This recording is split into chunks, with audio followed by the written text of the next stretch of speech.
Hello, my YouTube family. Sadia's Artistic Corner owner is Kanij is here. Yes, guys. আজকে তোমাদের সঙ্গে আমি share করতে চলেছি একটা ওয়াল হ্যাঙ্গিং এভিলাই। সম্পূর্ণ জুগাড়ের ওপর করেই এই কাজটা আমি করেছি। হ্যাঁ গাইজ, এটা কোনো এমডিএফ বোর্ড না, এটা হচ্ছে আমার একটা কেক বেস। কেক খেয়েছিলাম, তার যে বেসটা হয় সেটা। তো সেটার ওপরেই আমি ব্ল্যাক কালার করে অলরেডি আগে থেকে রেখেছিলাম। এটা কোনো প্ল্যান ছিল না যে এটা আমি কোনো ভিডিও করে ছাড়বো বা ইভিলাই বানাবো, এরকম কোনো। যথারথ আমি এখানে ডট পেন্টিং করতেই বসে গেছি। হঠাৎ করে আমার মাথায় আসে এটাকে যদি আমি ইভিলাইয়ে ট্রান্সফর্ম করি। তো আমি তাই জন্য হোয়াইট কালার করতে চালু করে দিয়েছি, হোয়াইট কালারে ডট করতে চালু করে দিয়েছি। আমি জানতাম না জিনিসটা কিরকম হয়ে উঠবে। আচ্ছা, তোমাদের সাথেও কি এরকম হয় যে কোনো কিছু প্ল্যান করে বসলে বা বিনা প্ল্যানেই বসলে কোনো কিছু করতে, আঁকতে বা ডিআইওয়াই করতে বা কোনো কাজ করতে, সেটা একটা ধারায় এগোতে এগোতে হঠাৎ কোনো পরিবর্তন, জিনিসটা বা যেই কাজটা করছো সেটার নতুনত্ব কোনো রূপ। ঠিক আমার সাথেও এরকমই ঘটে। আমি করছি ডট পেন্টিং অ্যান্ড দেন এটা হলো ডট পেন্টিং এর সঙ্গে এভিলাই, যেটা ওয়াল হ্যাঙ্গিং। তো কি বলবো, আমার ঠিক এরকমই হয় কোনো কাজ করার সময়। যদি কোনো আনপ্ল্যানে কাজ করতে বসি, একটার পর একটা পরিবর্তন হতেই থাকে, নতুনত্ব আমি দিয়েই থাকি সেই জিনিসে। ঠিক এটার ক্ষেত্রেও সেরকমই হয়েছে।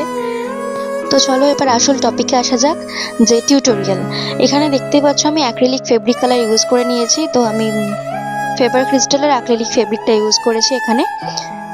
এটা যেহেতু এমডিএফ বোর্ড না, এটা যেহেতু কেক বেস, জানি না কেন আমার এই সারফেসটা অতটাও প্লেন ছিল না।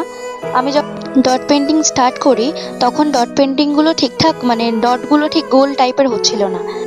তোমরাও যখন পরে এই কেক বেসের ওপর যদি ডট পেন্টিং কোনো করতে চাও, তাহলে না কেক বেসটা ভালো করে দেখে নিও। যদি প্লেন সারফেস হয় তবেই করো ডট পেন্টিং, আদারওয়াইজ নয়। না হলে এটা কিন্তু নিখুঁত হবে না। তাই কাজটা নিখুঁত করতে সারফেস অবশ্যই চেক করে নিও কাজের সময়। ক্লে দিয়ে তৈরি করা বাউন্ডারিজগুলো আঠা দিয়ে বসিয়ে দিলাম। ঠিক একই প্রসেসেই আমি কাজটা করব, অর্থাৎ ক্লেগুলো রাউন্ডে বসিয়ে ঠিকঠাক শেপ দিয়ে নেব। কমপ্লিট হলে যেহেতু পাশের অংশটা খুব ফাঁকা ফাঁকা লাগছিল, তাই জন্য আমি ওই জায়গাটায় ছোট ছোট ডট বানিয়ে ক্লে দিয়ে ভর্তি করে দিই। বর্ডারের পোর্শনটা ব্ল্যাক দিয়ে ভেতরে ক্লের ওয়ার্কের ওপর কিছু ডিজাইন করে নিচ্ছিলাম টুলস দিয়ে। ডিজাইনগুলো করার পর আমি বাউন্ডারিজগুলোকে ব্লু অ্যান্ড হোয়াইট দিয়ে ফিল করব।